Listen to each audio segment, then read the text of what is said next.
Una fogatita.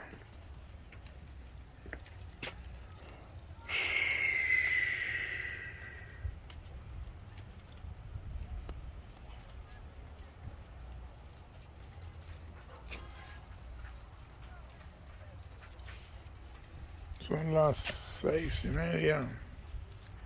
No sé, 7 menos cuarto por ahí.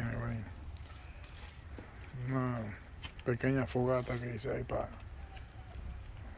quemar los cartones, las cosas que ven por ahí. Hoy domingo, disfrutando en el patio. Corté la grama hoy. Tengo mis mesas, o mejor dicho, silla para acostarme, sentar algo al fresco. Un lindo día.